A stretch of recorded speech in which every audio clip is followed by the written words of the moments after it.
Aujourd'hui, je reçois dans ma cuisine le responsable des investissements d'Amundi. Amundi, c'est le premier gérant d'actifs européen avec plus de 100 millions de clients dans 35 pays et sur 5 continents. Vincent Mortier, c'est un homme qui gère non pas des brigades, mais des milliards d'euros et qui, comme moi, compose, anticipe, sélectionne et équilibre. Bienvenue dans ce nouvel épisode d'Hors Cadre. Bon, bienvenue Vincent. Merci. Là, on est au cœur de la création, on est au cœur de Le Doyen. C'est ici où tout se passe, hein, c'est le restaurant 3 étoiles qui s'anime ici. Tiens, je t'ai préparé un petit tablier. Merci.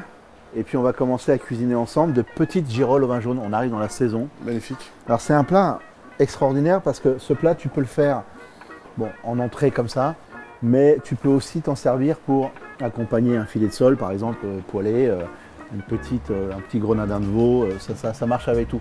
Donc ça fait et la garniture et la sauce en même temps. C'est assez pratique. Donc là, regarde, j'ai déjà trié des petites girolles magnifiques. Hein. Sologne, sublime. Là en ce moment, tu as vu, il y a un peu d'orage, il y a un peu de chaleur, donc ça pousse, c'est formidable. On a petite échalote, d'accord. Évidemment, la chose indispensable, le vin jaune d'Arbois, d'accord. On trouve chez tous les bons cabistes. Un peu d'amandes fraîches, du beurre, de l'échalote, on a tout ce qu'il faut pour travailler. On démarre? Allons-y. C'est parti. Voilà. Ça va? Ouais. J'ai prévu les pansements, on est Ok. Dis-moi, présente-nous un peu Amundi parce que ça m'intéresse vachement hein, quand on me parle d'assets, moi j'y connais vraiment rien. Quel est finalement le fond du métier? Notre métier, c'est de gérer l'argent des autres. Donc c'est pas notre argent, hein, c'est l'argent des clients. C'est confortable ça, du moins. Ouais, écoute, mais c'est une grosse responsabilité. Donc, Ouais. parce qu'en fait, il faut qu'on les conseille, il faut qu'on comprenne leurs objectifs, leur appétence au risque. Tu vois, là, tu as des épices, tu as du poivre, etc. Donc mettre un peu d'épices, c'est bien, prendre des risques. Quand tu en mets trop, à la fin, ça peut quand même te faire du mal. Si tu n'en mets pas du tout, bah, tu n'as pas de performance. Donc tu vas courir l'inflation, c'est tout. Mais tu ne vas pas dégager de performance et de rentabilité. Donc il faut trouver le bon dosage en fonction de tes objectifs. Pour ta retraite, par exemple, si tu as 30 ans, j'ai presque 30 ans, et que tu veux partir en retraite, tu vas prendre plus de risques, parce que tu as le temps. Si tu as 60 ans, tu vas prendre moins de risques. Je vois que tu es bien meilleur que moi. Moi je fais pas de finance, je fais de la cuisine, si tu veux. Donc, non, c'est bien ce que tu as fait. Et tu vois, alors moi j'ai comme une brigade autour de moi, on est 800 personnes à la gestion, Oui. donc c'est quand même dans le monde entier. Conséquent, ouais. Et donc il y a des macroéconomistes, on a des conseillers aussi, des stratégistes de marché, j'ai 80 personnes qui analysent les entreprises une à une, qui interagissent avec elles, pour justement avoir ce dialogue avec elles et sélectionner les entreprises, de notre point de vue, les plus prometteuses. J'ai des gérants évidemment qui vont faire la location, investir, gérer les portefeuilles. Il y a de la technologie, il y a des vendeurs, donc c'est tout un écosystème. Et c'est une équipe en fait. Et avec quoi on démarre? Quel est le montant minimum pour démarrer? Enfin, je veux dire, un jeune gars qui a 5 000, 6 000, 10 000. Ah bah il n'y a pas de problème, parce qu'en fait on a des fonds ou des ETF cotés en bourse qui tu peux acheter pour même 10 €. Hein. Sur des banques en ligne ou quoi que ce soit. Donc tu penses que c'est comme en cuisine, tu as un espèce d'apprentissage minimum à gérer finalement ton gain de travail. Exactement. Okay. Il faut être conseillé, il faut être encore une fois diversifié parce que c'est pas le casino, tu vois. Il y a toujours l'image de la finance casino. Alors ça existe, mais c'est pas un bon conseil.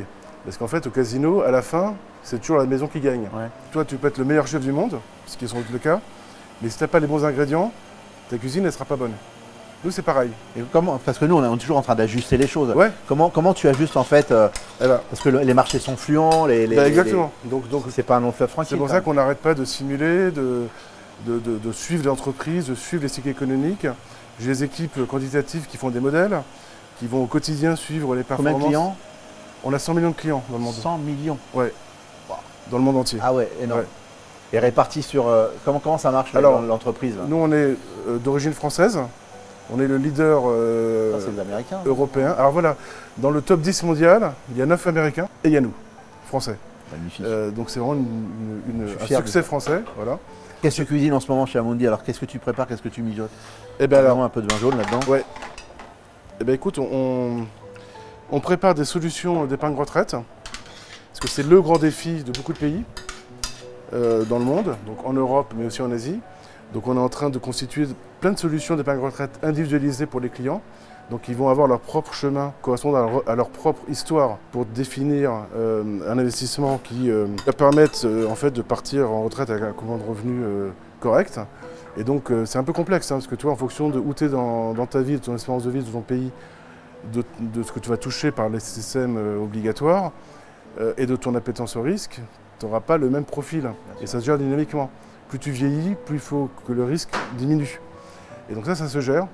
Et c'est des solutions qu'on propose maintenant dans tous les pays. Pour nos clients, à la fin du mois de juin, on a un forum mondial chaque année qui réunit à peu près 1000 clients à Paris, au Carrousel du Louvre, où on a des prix Nobel d'économie, on a Anthony Blinken cette année, ancien secrétaire d'État américain, qui viennent en fait donner leur éclairage, et mes équipes interviennent aussi pour donner leurs propres éclairages. Et c'est un événement extrêmement important. Nos clients apprécient beaucoup, ils viennent du monde entier, hein. C'est-à-dire qu'on a beaucoup plus de clients étrangers que français. Et c'est un moment... 800 personnes, c'est ça que tu m'as dit? Il y a à peu près 1000 personnes, ouais. Donc c'est un très gros événement. Le volume d'échanges que vous avez en main, parce que 100 millions de clients, vous avez combien de millions de milliards, je ne sais pas, d'euros en suggestion? Alors on gère 2200 milliards, 2200 milliards, donc 2,2 trilliards. Alors c'est un peu abstrait, hein, c'est des chiffres, d'où l'importance qu'on a dans les capitalisations boursières ou dans tu dors bien, le capital. Écoute, avec le temps, je dors mieux. Voilà, je te mets un peu de bouillon de volaille. Merci. Tu vois, donc vin jaune, bouillon de volaille, girole, amande fraîche. On va réduire pour une texture assez intéressante pour lier tout ça, un peu de crème. On va dresser, puis je vais te dire un truc. On va passer au meilleur moment de la journée, c'est d'aller goûter tout ça et puis continuer la conversation. C'est hyper intéressant en fait, mais moi ce que je retiens là-dedans, c'est que un gamin peut venir te voir, Vincent, aide-moi à être plus confortable à l'avenir. Exactement. Et les jeunes n'y pensent pas. Hein. Et à penser long terme. Pas du surantiel, tu fais juste du trade en fait. Mais toi, si chaque mois tu mets un peu de côté, de manière disciplinée, en fait à la fin, parce que les choses sont, les intérêts font des intérêts, tu vois. C'est quand même, donc sur la durée en fait, tu peux avoir un magot intéressant. Ouais, quand on y est, tu sais ce qu'on va faire? On va aller s'asseoir dans un lieu confortable. Super. Vincenzo, il va terminer les recettes. Regarde, t'as vu là cette texture? Vincenzo, tu sais, c'est le chef du 3 étoiles au guide Michelin ici. Et il a un très beau prénom. Ah ouais, il a un je suis Vincent. Ah ouais. Allez, on y va? Parfait, merci. Tu reprennes ta veste tout à l'heure et puis tu peux laisser ton tablier. Ouais. Tu repars avec. Hein. Ah, super. Et puis il y aura interrogation écrite, tu m'enverras les photos que tu fais de la maison.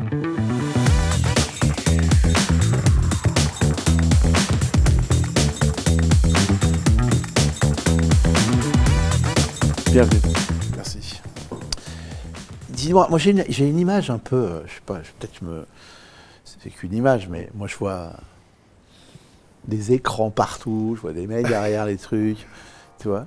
C'est marrant parce que en discutant avec toi, je trouve que ce que vous faites est vachement humanisé en fait. Absolument. Alors il faut des écrans, il faut des données, il faut de l'analyse. Et donc derrière, effectivement, c'est des décisions collectives, c'est de l'influence. La machine ne remplacera jamais l'homme. On parle beaucoup d'intelligence artificielle. Ça nous aide beaucoup. Mais à la fin, la décision, elle est humaine. Alors tu vois, en fait, pour moi, il y a un parallèle qui est évident. Je suis un peu comme toi. Alors, je n'ai pas le même talent en cuisine, mais je suis un chef d'orchestre. J'ai des brigades qui alimentent en idées, en analyse, en décision. Et moi, je donne le cadre, je contrôle, je suis la performance chaque jour, des fonds, etc. Je lis chaque jour toute la recherche qu'on fait. Et j'anime des réunions et des comités d'investissement où on va échanger et ensemble décider à partir des nouvelles qui sont arrivées, des nouvelles données macroéconomiques, des annonces de l'administration américaine, par exemple, ces temps-ci, où on va en discuter, analyser, se faire aider, et à la fin, on aura un consensus pour dire il faut acheter tel type d'instrument ou telle valeur, au contraire prendre ses profits là-dessus. On discute sur le dollar, sur le niveau des taux au Japon, etc. Et donc c'est tout un mécanisme d'échange humain où chacun apporte sa pierre. Il n'y a pas une personne omnisciente qui va tout décider. Donc moi, j'impose jamais de vue. Le consensus se forme. Par contre, je suis là pour assurer la qualité, qu'on ne fasse pas de bêtises. La dernière chose que je veux, c'est qu'un client perde sa chemise. Comment finalement vous faites pour trouver le chemin de l'éducation peut-être de ceux qui travaillent avec vous, des futurs embauchés, et puis surtout des futurs clients? Alors, l'éducation, c'est en effet clé, parce qu'il y a une culture financière à avoir. Des choses qui peuvent paraître évidentes pour nous, enfin pour moi, elles ne le sont pas forcément pour un jeune. Donc il y a un vrai parcours d'évolution des jeunes collaborateurs, qui sont toujours dans des équipes avec des gens plus expérimentés qui vont les compagnonner. Vis-à-vis des clients, historiquement, on a toujours eu tendance à passer par des intermédiaires. Donc, comme je disais, une banque, un distributeur, on va l'équiper en discours, en petites vidéos, en documentation. Donc ça, c'est bien, il faut le faire, mais ce n'est pas suffisant. Parce qu'après, le distributeur, il doit le décliner dans toutes ses forces de vente, et il y a de la perte en ligne. Donc là, on est en train de prononcer le relais pour communiquer nous-mêmes directement. À travers des podcasts, à travers quoi? Exactement. Là-dessus, des podcasts, des publications, alors pour tout type de public, en toutes les langues. TikTok et autres. Voilà, exactement. Ce qui est un territoire nouveau pour nous, hein, on n'était pas habitués. Et en fait, ça marche très bien. Et moi, je le vois avec les plus jeunes collaborateurs qui sont très réceptifs à cela. Dis-moi, parce que là, on parle de trajectoire de vie des gens qui travaillent avec toi, mais ceux que tu sers, en fait, les clients jusqu'à la retraite, c'est très intéressant, je trouve, parce qu'on a en France, en tout cas, des cotisations obligatoires, etc., mais qui, j'ai l'impression, ne sont pas très équilibrés par rapport à ce que la personne donne. Comment, en fait, tu inscrirais la trajectoire d'une personne qui viendrait te voir et te dire, voilà. Alors, donc, c'est pas du tout une vue politique, mais de manière mathématique, on sait que les retraites futures vont être inférieures en taux aux retraites actuelles. C'est en raison de la démographie et de l'espérance de vie. Donc, avoir une retraite complémentaire ou un bas de laine pour la retraite est d'autant plus indispensable. Et ça, en fait, ça s'organise très tôt. C'est-à-dire se réveiller à 50 ans, 60 ans en se disant c'est trop tard. Moi, c'est déjà trop tard pour moi. Oui, bah.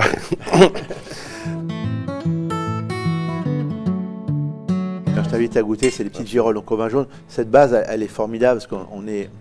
Moi, j'adore donner des conseils aux gens quand on fait de la cuisine sur des choses simples à réaliser, lisibles, compréhensibles. Et puis finalement, ça ouvre un peu le tiroir de la confiance, tu vois. Absolument. Non, mais alors c'est clé parce que notre métier, en anglais, on dit qu'on fait un devoir fiduciaire, c'est-à-dire et la fiducie, c'est la confiance. Et donc nos clients nous confient leur argent, et donc on se doit de le gérer au mieux de leurs intérêts. Et c'est une vraie responsabilité. Et la confiance, ça se mérite. C'est pour ça qu'il faut vraiment faire attention de ne pas faire n'importe quoi, de ne pas investir dans des choses trop risquées, de toujours comprendre. Moi, je dis à chaque fois à mes gérants, si vous ne comprenez pas, n'achetez pas.